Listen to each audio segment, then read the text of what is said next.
Buenas noches, ¿cómo están? ¿Bien? Pues toma tu lugar, ponte cómodo, abre tu Biblia en Romanos capítulo 8. Romanos capítulo 8. Estamos en esa sección de Romanos en la que Pablo explica cómo Dios nos transforma, ¿verdad? A través de su justicia. Recuerda que Romanos se divide en varias secciones. La primera tiene que ver con Dios demandando justicia, ¿verdad? Dios es un Dios justo, demanda justicia, el hombre no ha dado en el blanco.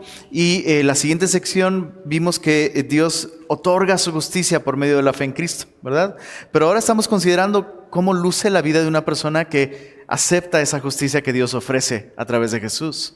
Y el capítulo 8 es, sin lugar a dudas, la conclusión, ¿no?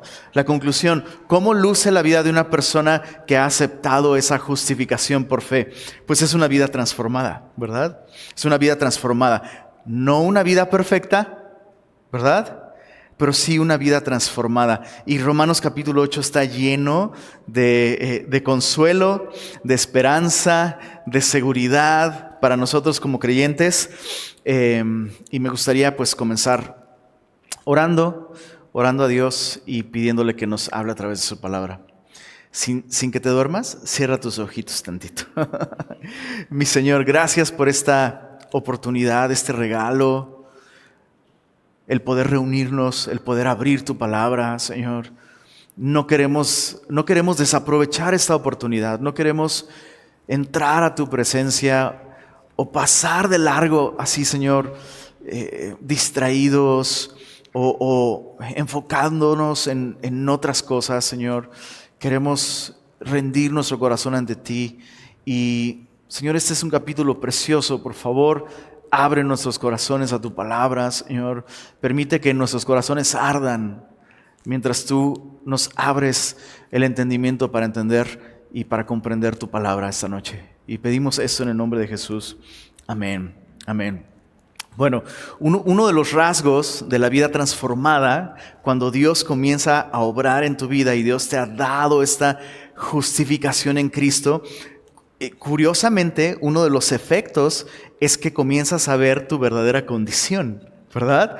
Y es justo lo que vimos en los capítulos anteriores. El capítulo 7 nos lleva a las profundidades de la desesperación, ¿no? Una persona que ya ha recibido justificación en Cristo tiene nuevos deseos, tiene nuevos anhelos, tiene una nueva manera de pensar. Y de pronto pareciera, ¿a alguien le pasó? Que empezó a caminar con Cristo y a medida que pasaba el tiempo dices, oye, creo que estoy peor que ahora que antes. ¿Qué me pasa? ¿No? Y no necesariamente es que estás pecando más o que estás pecando en peores formas. El asunto es que ahora eres consciente, ¿verdad? Ahora ves, es como una cebollita. No te estoy comparando con Shrek, ¿verdad? Pero es como una cebolla. ¿Recuerdas esa película de Shrek? Las cebollas tienen capas, ¿verdad? Entonces vienes al Señor y te deja limpio, ¿no? Y tú ves esa limpieza, experimentas esa limpieza en la primera capa, pero el Señor empieza a pelar, ¿verdad? Y las otras, pues más bien como una lechuga, ¿verdad? Más bien. Empieza a sacar toda la suciedad que hay adentro. Y eso es lo que Pablo describe en el capítulo 7. Miserable de mí. O sea, Pablo termina, ya conociendo su gracia, termina consciente como nunca de su terrible y miserable condición como pecador, ¿verdad? Y me encanta que el capítulo termina, en el capítulo 7, verso 24, termina con esta pregunta. Miserable de mí, dice, ¿quién me librará de este cuerpo de muerte? Y yo quisiera simplemente hacerte notar esto. Pablo entiende que la pregunta correcta no es cómo. Nosotros tendemos a preguntar el cómo, ¿no? O sea, ¿cómo? ¿Cómo puedo vencer esto? ¿Cómo puedo cambiar? ¿Cómo puedo mejorar? ¿Cómo puedo salir de esta situación? ¿Cómo? Tú, dame los pasos, dame la instrucción, dame el programa, dame el libro. Dame el sistema. Y Pablo dice, no se trata de eso. No se trata de cómo, porque tú no puedes. Se trata de, ¿viste ahí la pregunta? ¿Quién ¿No te encanta esto? Que Dios no nos dio un programa, ni 10 pasos, ni 20 pasos, ni 5 pasos, nos dio una persona. Eso es lo que tú y yo necesitábamos. Y entonces comienza la esperanza, ¿no? Cuando dejas de preguntarte cómo y te preguntas quién, entonces los cielos se abren. Y capítulo 8 dice, ahora pues, ninguna condenación hay para los que están en Cristo Jesús, los que no andan conforme a la carne, sino conforme al Espíritu. Porque la ley del Espíritu de vida en Cristo Jesús, léelo en voz alta, dice ahí, me ha librado de la ley del pecado y de la muerte. Y es bien complejo, pero bien claro lo que Pablo está diciendo. Sigue operando una ley. Hay una ley aún vigente. Pablo lo dijo en el capítulo 7, ¿verdad? Queriendo servir a Dios. O sea, un hombre que no ha nacido de nuevo no quiere servir a Dios. ¿Estás de acuerdo? Una persona que no ha nacido de nuevo ni siquiera anhela realmente. No hay quien busque a Dios. Ya Pablo dejó eso claro. Pero Pablo dice, bueno, queriendo yo servir a Dios, yo esta, dice el verso 23, veo esta ley en mis miembros que se rebela contra la ley de mi mente y me lleva cautivo a la ley del pecado. Entonces, ¿seguimos luchando con el pecado, chicos? ¿Alguien aquí de pronto todavía peca de vez en cuando? Si dices, hoy no pequé, pues ya pecaste con una mentira de entrada, ¿verdad? Seguimos, esa ley sigue operante. Es interesante, esa ley sigue operante. El punto aquí es que estar en Cristo, chécate, estar en Cristo tiene dos efectos maravillosos. Número uno, somos libres de la culpa del pecado, porque estamos en Él. Él ya cargó la paga de nuestros pecados. Dios ya castigó nuestros pecados en Cristo y por eso, si estás en Cristo, no hay ninguna condenación para ti ni para mí. Si estamos en Cristo, somos libres de la culpa, del pecado. Pero número dos, escucha esto, somos libres del efecto del pecado. O sea, el día de hoy podemos decirle no al pecado. ¿Sabías eso? El día de hoy podemos operar en una ley superior. O sea, el pecado es como la gravedad. ¿Puedes evitar la gravedad? No la puedes evitar. Pero entonces, ¿cómo le hacen los aviones? ¿Será que en ellos la ley de la gravedad no opera? No, pues sí opera la ley de la gravedad. Pero ellos hacen uso, ellos, como si fueran personas. Los aviones hacen uso de una ley superior, las leyes de la aerodinámica, ¿se entiende? Entonces, Pablo está diciendo esto, estar en Cristo nos da acceso a una ley superior de libertad, la ley del Espíritu de vida en Cristo Jesús. Al estar en Cristo, el Espíritu de Dios viene a vivir en nosotros, a morar en nosotros, y entonces el Espíritu de Dios en nosotros está constantemente dándonos una vida superior. Sigamos leyendo, dice el verso 3, porque lo que era imposible para la ley, hablando de los mandamientos, por cuanto era débil por la carne, Dios, enviando a su Hijo en semejanza de carne de pecado, y a causa del pecado, condenó al pecado en la carne, para que la justicia de la ley se cumpliese en nosotros, que no andamos conforme a la carne, sino conforme al Espíritu. Entonces, al estar en Cristo, Dios nos ve justos. Y las demandas de la ley que Cristo ya cumplió, y las cumplió todas, Dios nos las atribuye a nosotros. Entonces, chécate qué increíble. Dios te ve el día de hoy, si estás en Cristo, te ve como alguien, no solamente alguien no culpable, sino te ve como alguien justo. Eso es increíble, eso es asombroso, ¿no?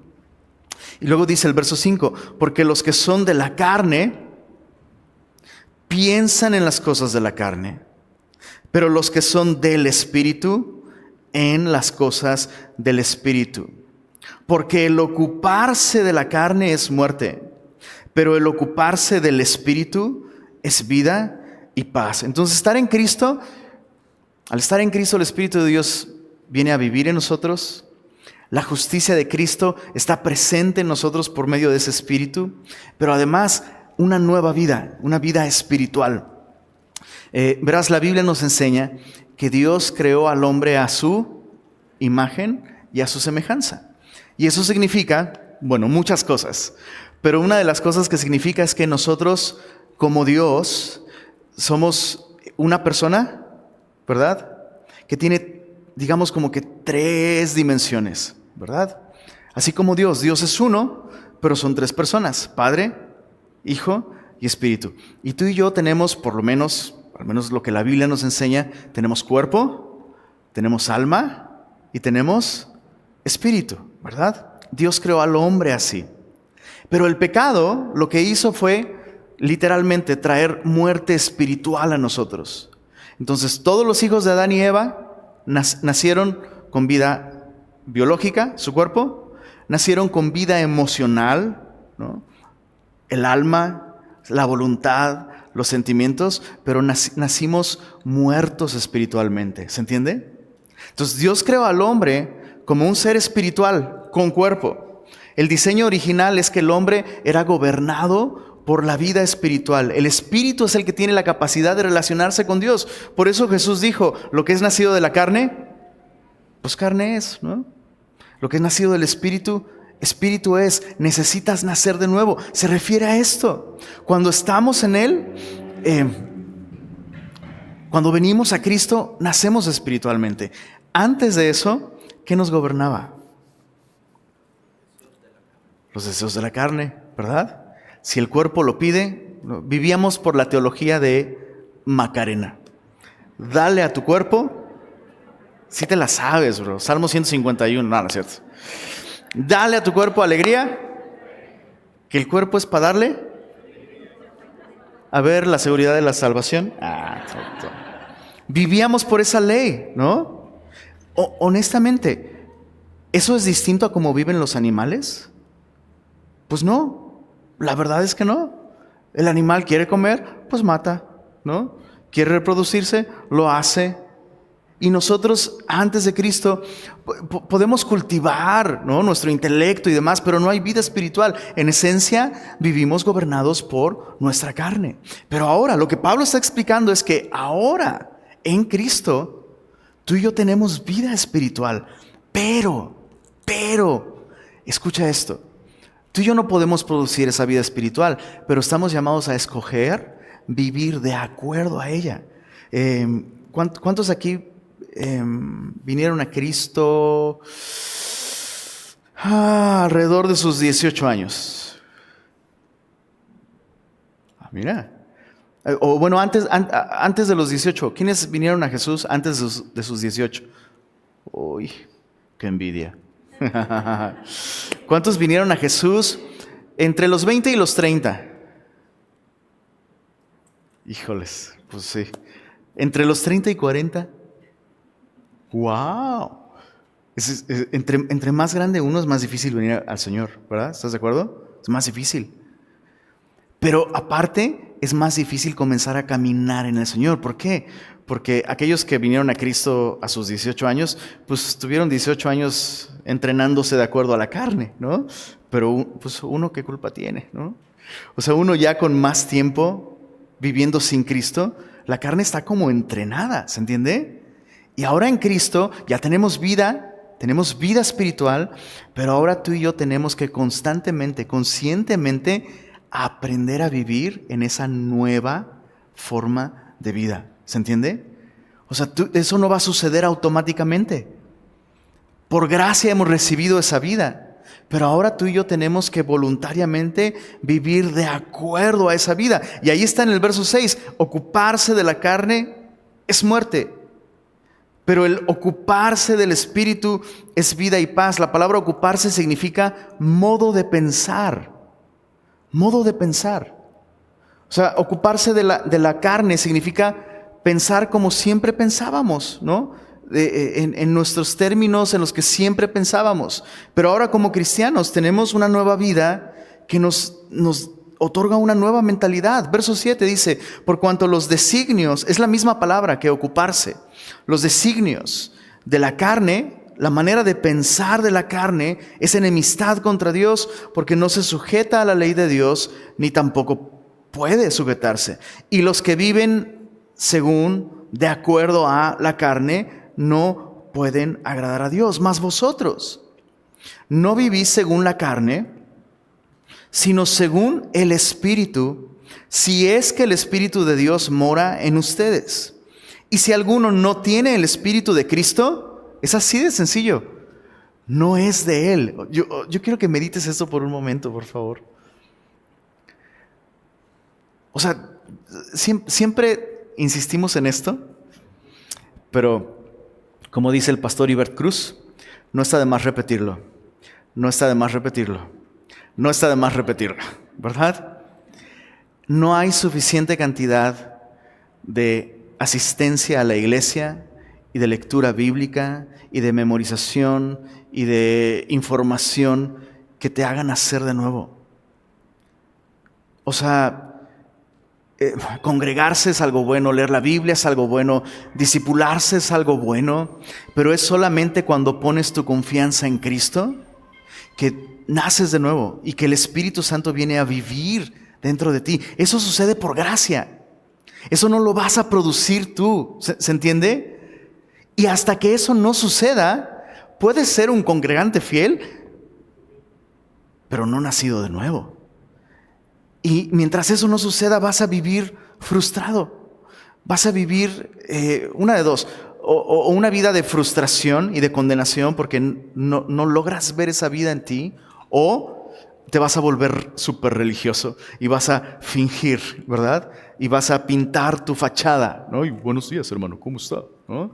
Y es fácil fingirlo. Pero Pablo lo que está diciendo aquí es, es a través del Espíritu Santo. O sea, si alguien no ha nacido de nuevo, si alguien no tiene el Espíritu de Dios en él, esa persona no es salva.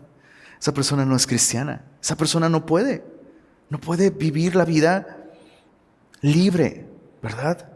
La vida transformada. Verso 10, pero si Cristo está en vosotros, el cuerpo en verdad está muerto a causa del pecado, mas el Espíritu vive a causa de la justicia. La justicia no la nuestra, ¿verdad?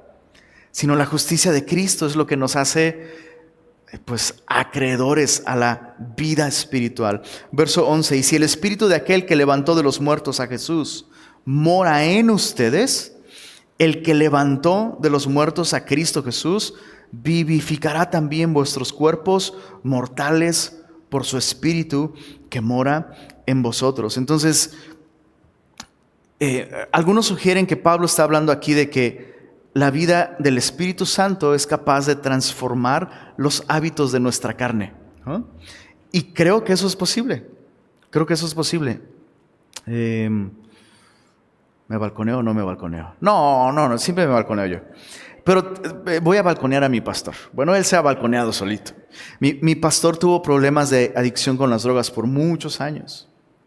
Y después de darle su vida a Jesús, por un tiempo siguió luchando con eso hasta que su hoy esposa, Teresita, oró por él y le dijo justo esto: el Espíritu de Dios ya está en ti, Cristo está en ti, ya tienes acceso a una nueva vida.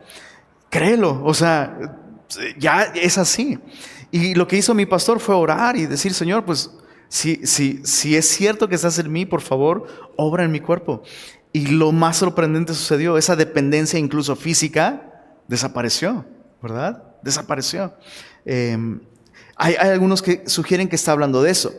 Otros sugieren que Pablo está hablando aquí de la esperanza que tú y yo tenemos de un día, por fin, vivir una vida corporal, una vida física en la que no haya presencia de pecado.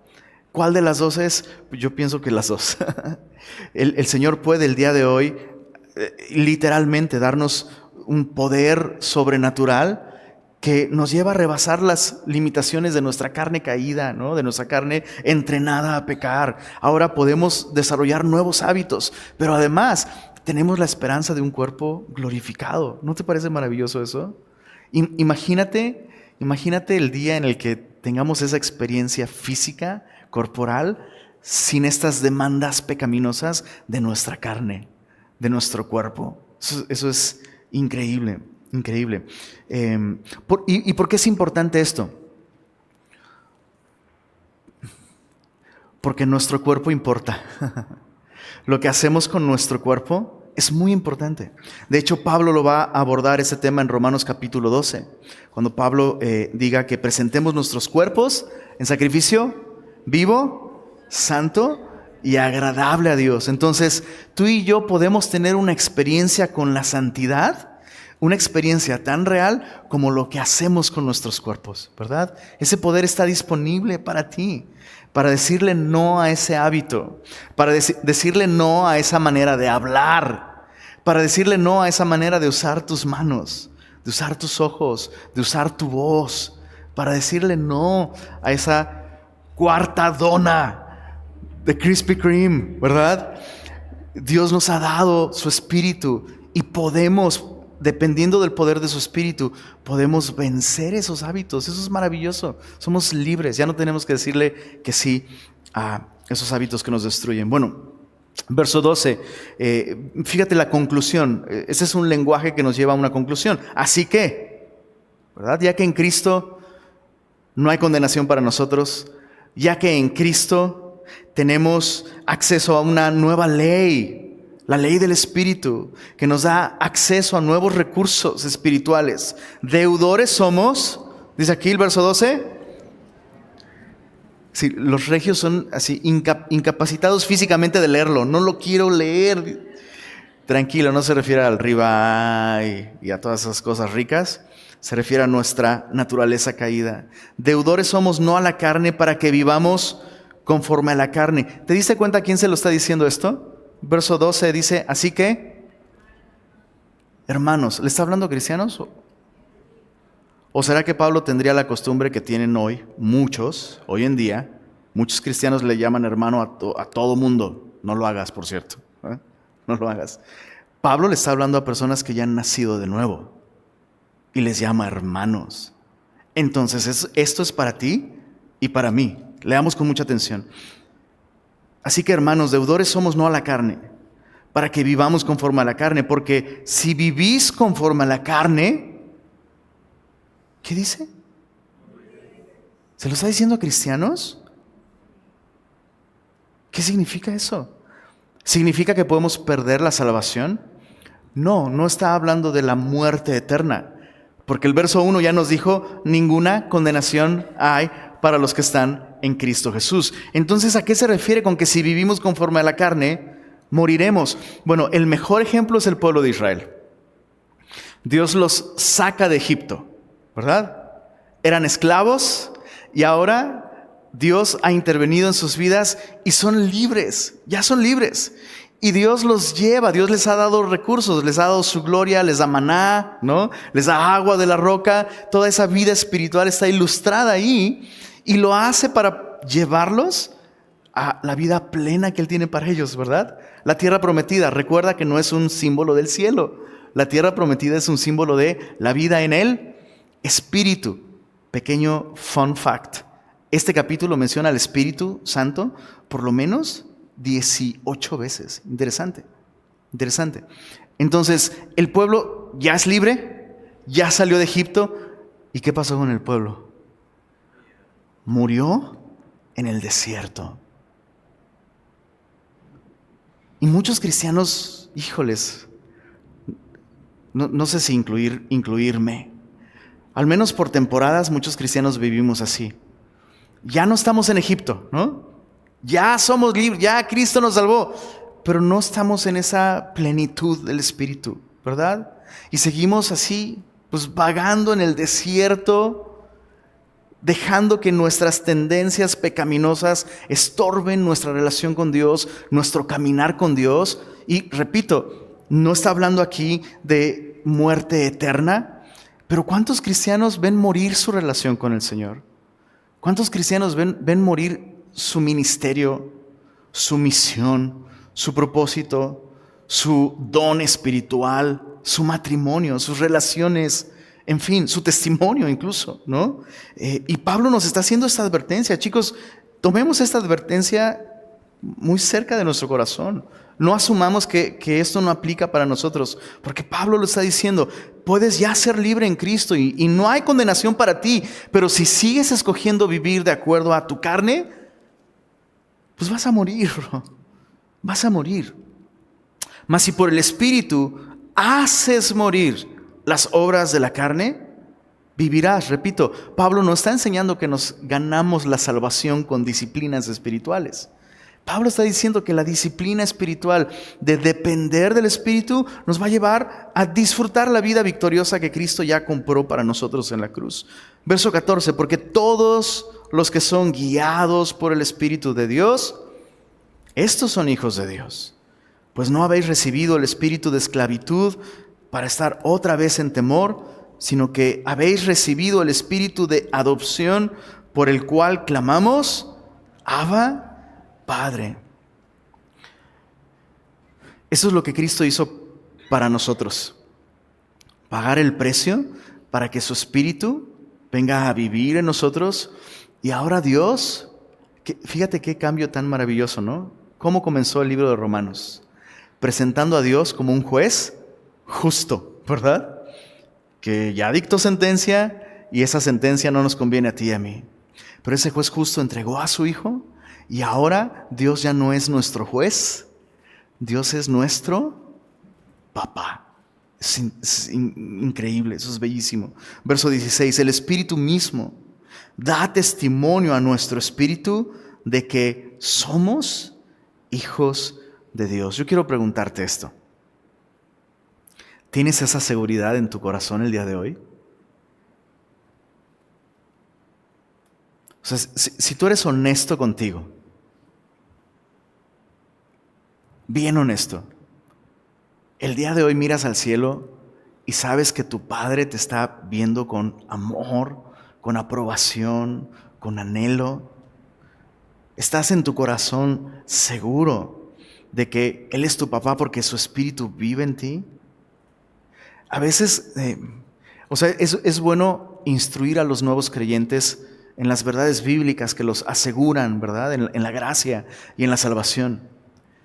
Pero a veces siento que muchas personas solo tienen seguridad de su salvación mientras alguien les diga, hey, tú tienes que creerte esto. Pero adentro, en sus corazones, no hay esa certeza. Te lo voy a poner en estos términos. Si hoy tú murieras, y es una gran posibilidad, digo, ¿verdad? Siempre es posible, bro, siempre es posible.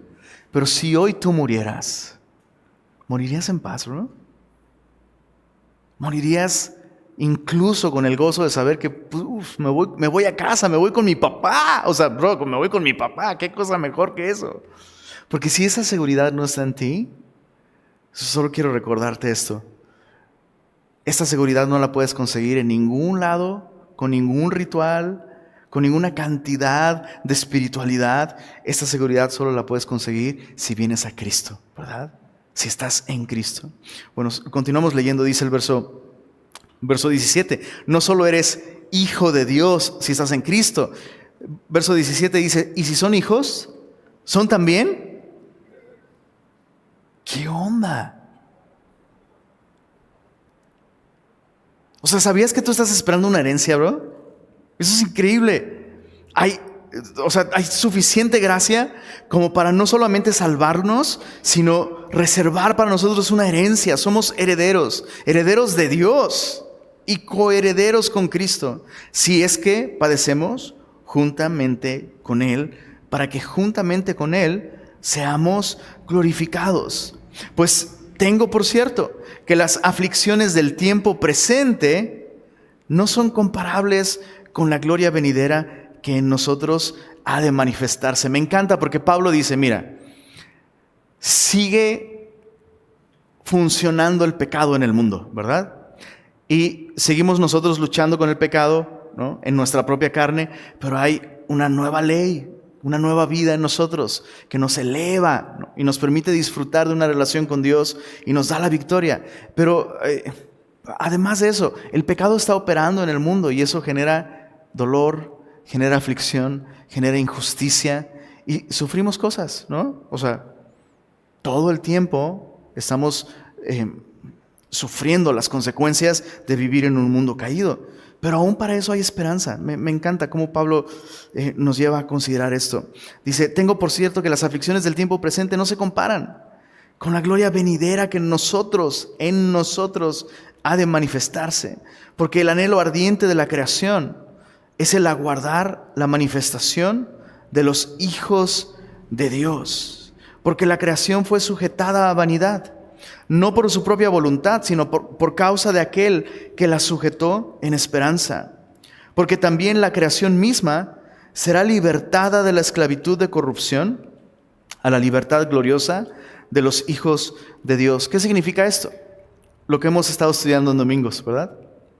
Dios creó al hombre para gobernar la creación, para gobernar el mundo, y el hombre lo que hizo literalmente fue, pues, entregar a la ruina lo que Dios había puesto en sus manos, ¿verdad?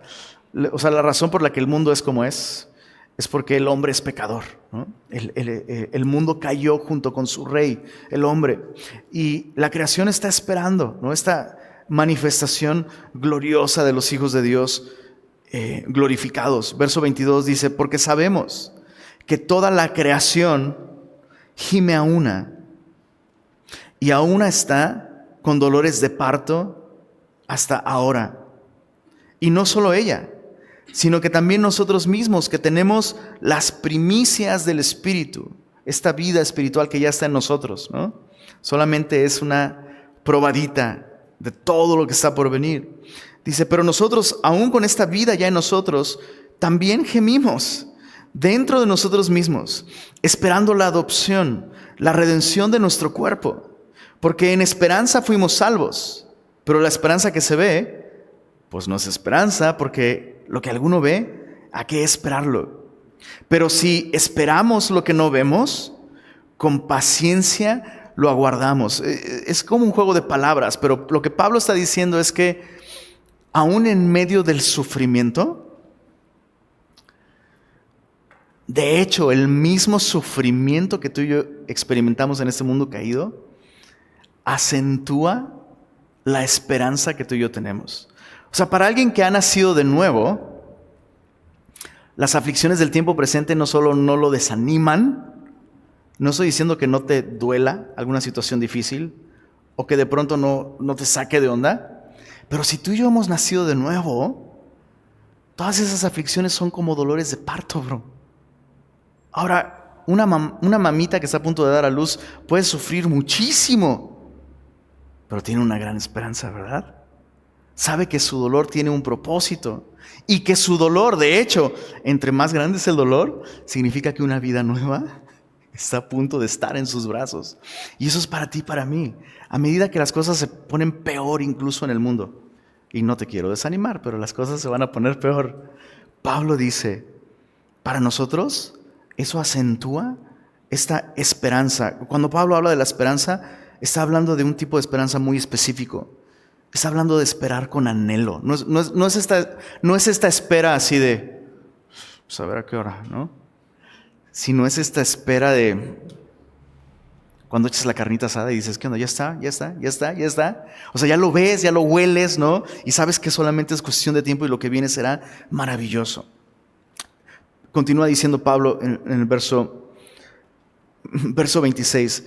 Y de igual manera, el Espíritu nos ayuda en nuestra debilidad. ¿Cuántos aquí son débiles? O sea, es como te decía, ¿no? Las cosas difíciles pueden desenfocarnos, pueden agüitarnos y tenemos ayuda.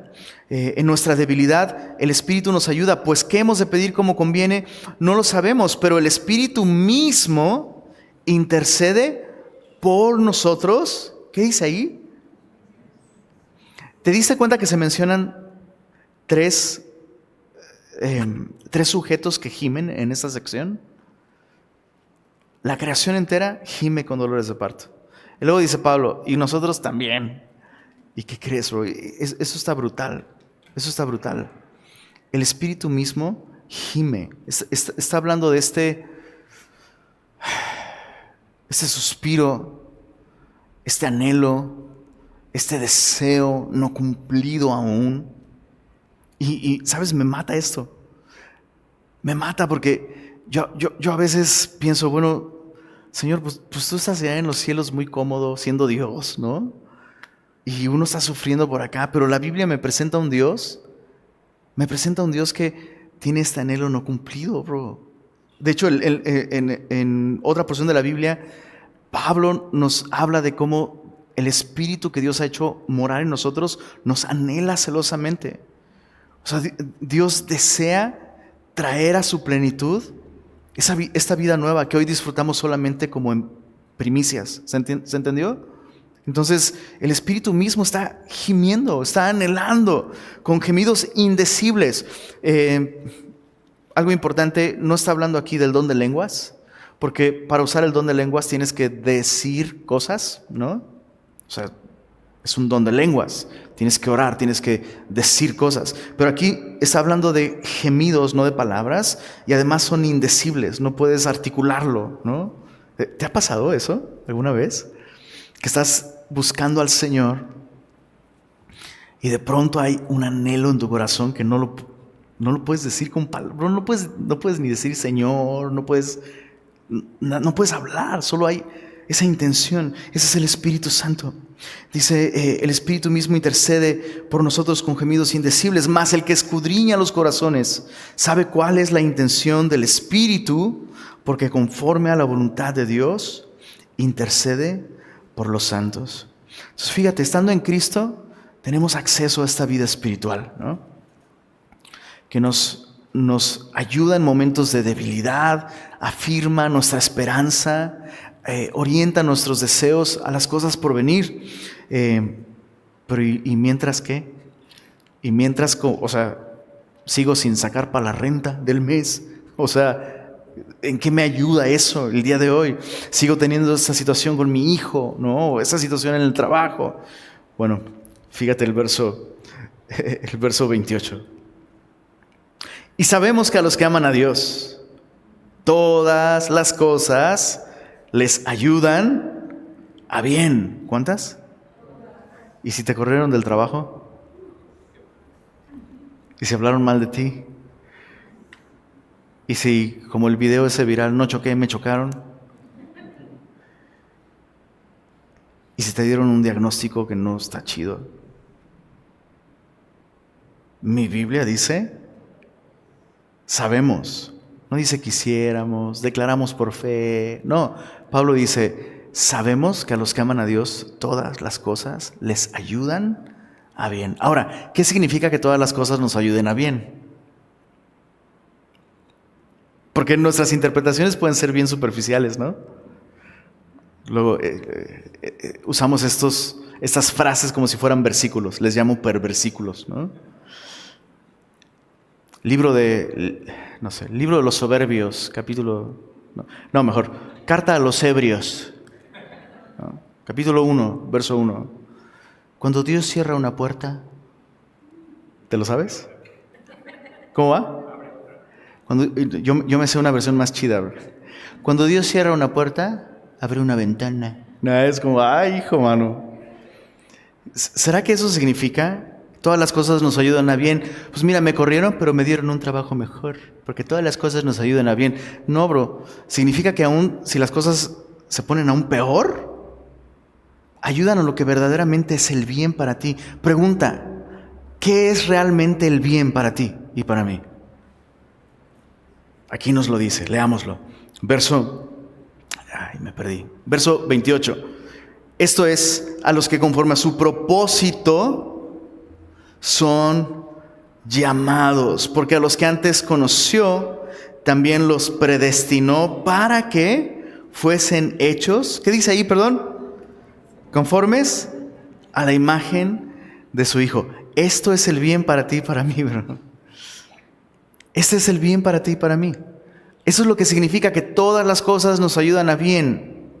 Que si tú y yo decidimos confiar en el Señor y depender de Él, Dios es capaz de usar cualquier circunstancia para hacernos semejantes a Jesús. Y eso es lo mejor que nos puede pasar. ¿Estás de acuerdo? O sea, chicos, de eso se trata la vida cristiana. La vida cristiana no se trata de No se trata de, perdón por los ejemplos, pero conseguir mi mejor vida aquí y ahora. No se trata de cómo lograr el matrimonio perfecto, cómo tener hijos ejemplares. Pero esos son objetivos muy pobres, bro. Muy pobres. ¿Cuántos papás hay aquí? Levanten su mano, papitos. No los quiero torturar, Pero ¿sabías que los mejores padres en la Biblia, muchos de ellos tuvieron los peores hijos? ¿Sí sabían eso? Entonces, ¿cuál es el propósito? ¿Cuál es el bien para nosotros? Ser semejantes a Cristo, bro. Ser semejantes a Jesús. Necesitamos un cambio de mentalidad, ¿verdad? ¿Está mal desear hijos ejemplares? No. Pero cualquier persona no nacida de nuevo quiere hijos exitosos e hijos que presumir. ¿Se entiende? Entonces estamos pensando conforme a la carne si pensamos de esa manera. O la carrera súper exitosa o el negocio súper prominente. No es que esas cosas sean malas, pero son insuficientes. El bien para nosotros es ser semejantes a Jesús. Y me encanta esto, me encanta. Pablo lo pone en estos términos. Si escoges amar a Dios, todas las cosas pueden ser usadas en sus manos para llevarte a experimentar ese bien y ese propósito en tu vida. Verso 30, fíjate, a los que antes predestinó, también llamó, a los que llamó, a estos también justificó, a los que justificó, a estos también glorificó. Pablo está hablando de nuestra glorificación, que está aún por venir, como algo que ya sucedió. Es increíble. O sea, Pablo está diciendo, el marcador final es que tú y yo ganamos en Cristo. Es el marcador. Entonces, quiero que medites eso por un momento. No importa cómo estás el día de hoy. Si tú pones tus ojos en Cristo, puede comenzar a fluir la esperanza. Y así termina el capítulo. Leámoslo desde el verso 31. ¿Qué pues diremos a esto? Si Dios es por nosotros, ¿quién contra nosotros? El que no escatimó ni a su propio Hijo, sino que lo entregó por todos nosotros, ¿cómo no nos dará también con Él todas las cosas? ¿Quién acusará a los escogidos de Dios? Dios es el que justifica. ¿Quién es el que condenará? Cristo es el que murió, más aún el que también resucitó, el que además está a la diestra de Dios, el que también intercede por nosotros. ¿Te das cuenta? La razón de nuestra esperanza y nuestra seguridad no está en nosotros, bro. Está en aquel que venció en nuestro lugar. Él ya venció por nosotros. ¿Quién nos separará del amor de Cristo? ¿Tribulación? ¿Angustia? ¿Persecución? ¿Hambre? ¿Desnudez? ¿O peligro? ¿O espada? Estas cosas están tan lejos de nosotros, ¿verdad? O sea, si hablo de tribulación, ¿en qué piensas?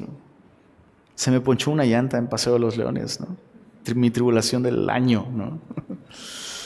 Pablo está hablando en un momento en el que ser cristiano implicaba presupuestar este estilo de vida, un estilo de vida de miseria, de ruina económica, de vergüenza social, de rechazo. Y Pablo está diciendo, ninguna de esas cosas nos puede separar de su amor. Como está escrito, por causa de ti somos muertos todo el tiempo. Somos contados como ovejas de matadero. Antes, en todas estas cosas, somos más que vencedores por medio de aquel que nos amó. Por lo cual estoy seguro de que ni la muerte, ni la vida, ni ángeles, ni principados, ni potestades, ni lo presente, ni lo porvenir, ni lo alto, ni lo profundo, ni ninguna otra cosa creada nos podrá separar del amor de Dios que es en Cristo Jesús, Señor nuestro. O sea, ¿qué puede uno explicar después de eso? Solo quiero animarte a subrayar esto en tu Biblia, por lo cual estoy seguro, verso 38. O sea, si tú estás en Cristo, el día de hoy, tu vida está asegurada. Señor, muchas gracias por la seguridad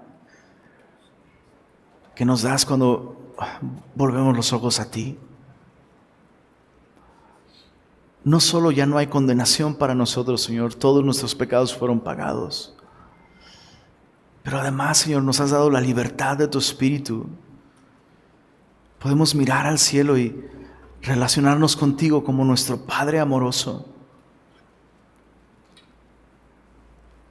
Nos has hecho tantas promesas, Señor, promesas tan grandes, tan difíciles incluso de creer. Y Señor, mientras esas promesas llegan a su cumplimiento pleno, nos consuela tanto, Señor, saber que tú nos anhelas. Nos consuela tanto, Señor, saber que tú estás consciente, Señor, de esta espera, de este anhelo, de este gemir de nuestro corazón. Nos consuela saber que tú no ignoras nuestros dolores, nuestra tribulación, nuestras necesidades físicas incluso, Señor, el hambre o la desnudez. Pero aún más nos consuela saber que todas estas cosas en tus manos pueden transformarnos para hacernos más semejantes a Jesús. Señor, perdónanos si hemos vivido con objetivos y con metas muy pobres, Señor.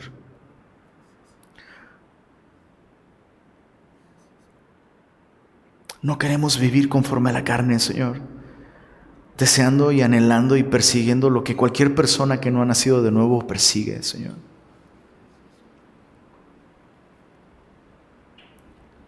Por favor, Señor, no permitas que vivamos desperdiciando la vida espiritual asombrosa que hoy está en nosotros.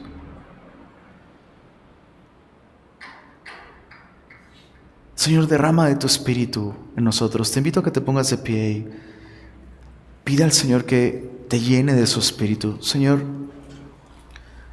derrama tu Espíritu sobre cada uno de nosotros. Llénanos de tu poder. Tu palabra dice que si nosotros, siendo malos, sabemos dar buenas cosas a lo que nuestros hijos nos piden, Señor, ¿cuánto más tú darás el Espíritu Santo a aquellos que lo pidan? No tenemos que convencerte, Señor. Tú quieres darnos tu Espíritu. Quieres llenarnos de esa vida abundante. Señor, llénanos de tu Espíritu y permítenos experimentar esa vida victoriosa, esa vida de esperanza. Permítenos, Señor, experimentar tu poder, transformando la manera en la que incluso usamos nuestros cuerpos, nuestros labios, nuestros ojos, nuestras palabras. Señor, aun si nos encontramos en una situación imposible, tu Espíritu Santo levantó a Jesús de los muertos. Tú puedes levantar a tu iglesia el día de hoy. Tú puedes levantarnos a nosotros. Y Señor, cambia nuestros anhelos. Señor, que si nuestro corazón está anhelando cualquier otra cosa que no sea tu regreso, tu gloria, el poder reflejarte plenamente, Señor, pon esos anhelos nuevamente aquí en nuestro corazón. Y Señor, gracias por la seguridad. Señor, estamos seguros. Nada nos podrá separar de tu amor, Señor. Si ya entregaste a Jesús por nosotros, Señor, tú no nos abandonarás. No nos dejarás, Señor. Gracias por esta seguridad. Te adoramos, Señor. Amén.